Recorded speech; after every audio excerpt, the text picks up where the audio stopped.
नमस्कार दोस्तों, awesome information में आपका स्वागत है।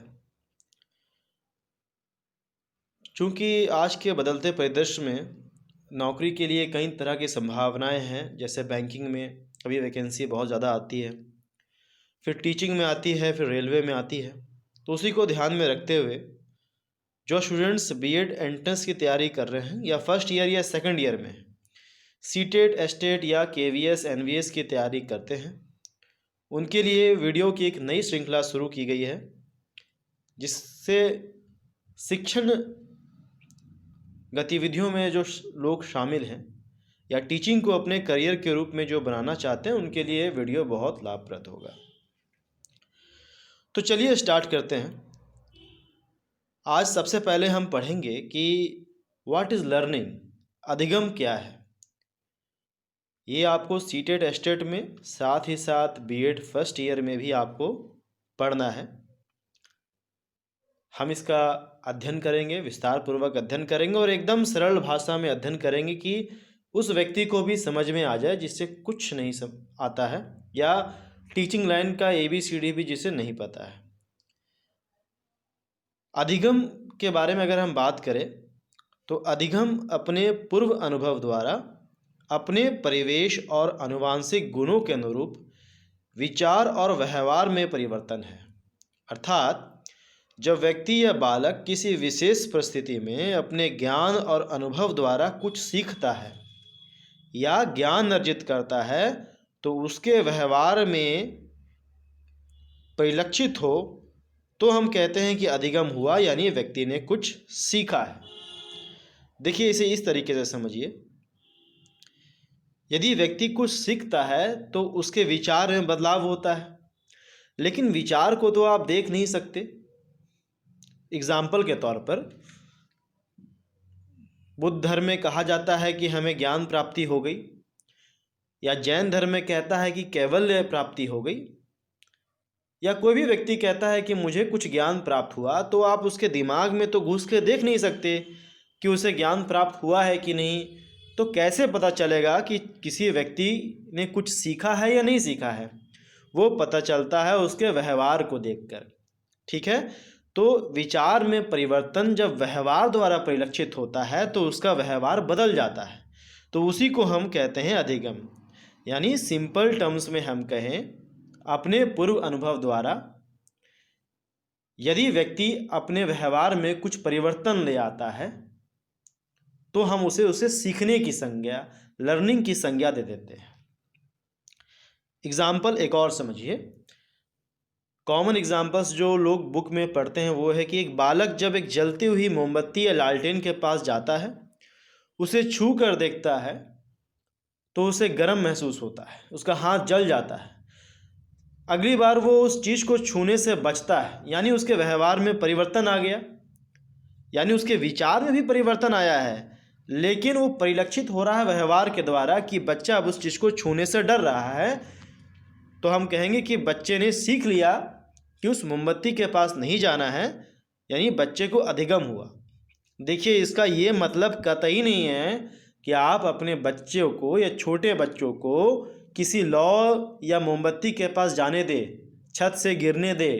नहीं, कुछ लोग इसका मतलब ये भी निकालते हैं कि अधिगम के लिए ज़रूरी है कि बच्चे को लौ के पास जाने दिया जाए।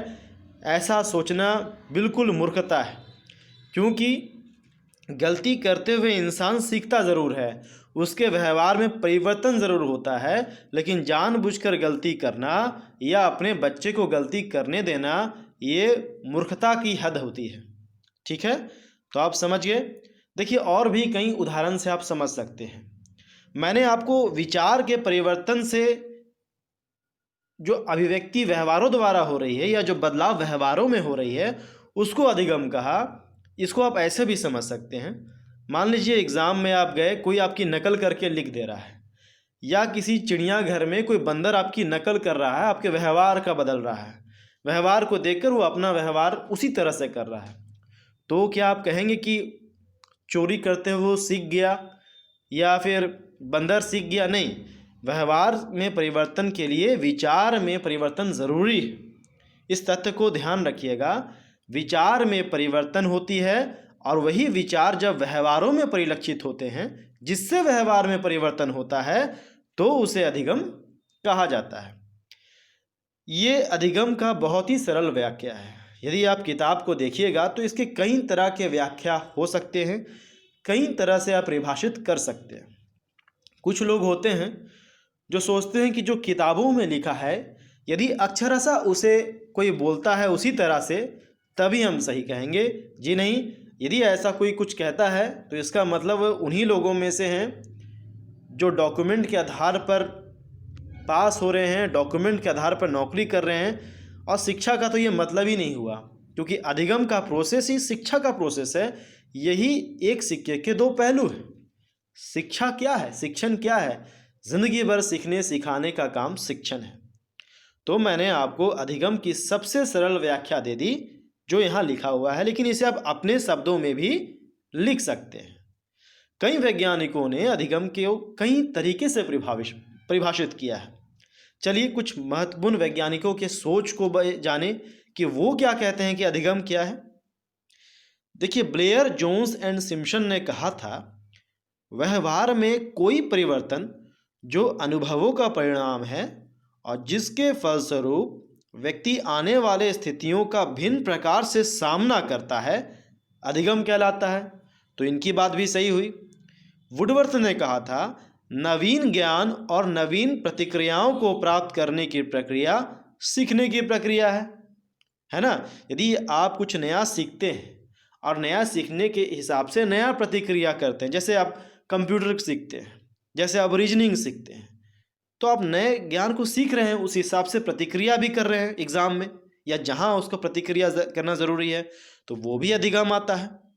क्रो एंड क्रो ने कहा, अधिगम आदतों, ज्ञान एवं अभिवृत्तियों का अर्जन है। जैसे कोई नई आदत आप पकड़ लेते हैं, कुछ नया ज्ञान आप पकड़ लेते हैं, कोई नया एटीट्यूड आप अपना लेते हैं, तो इसका मतलब आप सीख गए हैं। तो किसी भी चीज़ को ज़्यादा जटिल नहीं बनाते हुए मैंने एकदम सरल शब्दों में आपको बता दिया। ठीक है, आप ऐसे भी बोल सकते हैं शॉर्ट में, व्यवहार में परिवर्तन अधिगम है। जन्म से लेकर मृत्यु तक व्यक्ति कुछ ना कुछ सीखता है, तो वो अधिगम करता है। अधिगम का बहुत ब्रॉड सेंस है, इसे कई मायनों में डिफाइन किया जा सकता है, और मैंने आपको यही बताया। मूल सारांश यही है, कुछ भी चाहे आप ज्ञान अर्जित करें, कौशल अर्जित करें, अपने पूर्व अनुभवों के द्वारा या अपने वातावरण या परिवेश के अनुसार कुछ सीखते हैं, जिससे आपका विचार बदलता है। विचार बदला या नहीं बदला वो तो दिखता नहीं है, वो तो व्यवहार से दिखता है। तो हम बोल सकते हैं कि परिवेश, पूर्व अनुभवों के द्वारा जो आपके व्यवहार में बदलाव हुआ, वो अधिगम है। आज आपने अधिगम के सरल भाषा में समझ लिया है इसे, और आपने ये भी देखा ऐसे कई वैज्ञानिक हैं। मैंने इन 3 वैज्ञानिकों का नाम इसलिए भी लिखा क्योंकि यदि आप कोई कंपटीशन देते हैं तो आपसे पूछा जा सकता है, क्रो और क्रो ने कौन सा सिद्धांत दिया था, या क्रो एंड क्रो किस चीज़ से रिलेटेड है, एजुकेशन से रिलेटेड है, साइंस से रिलेटेड है, कंप्यूटर से रिलेटेड है, फार्मेसी से रिलेटेड है, कुछ भी। तो आप ये जो क्रो एंड क्रो, वुडवर्थ या ब्लेयर, जोन्स एंड सिम्पसन का नाम आप बार बार सुनेंगे यदि आप शिक्षण जगत में जा रहे हैं। आने वाली वीडियो में हम अधिगम के नियमों और उनके प्रकृतियों को पढ़ेंगे। आज के लिए इतना ही। वीडियो में बने रहने के लिए धन्यवाद। आपका दिन शुभ हो। जय हिंद, जय भारत।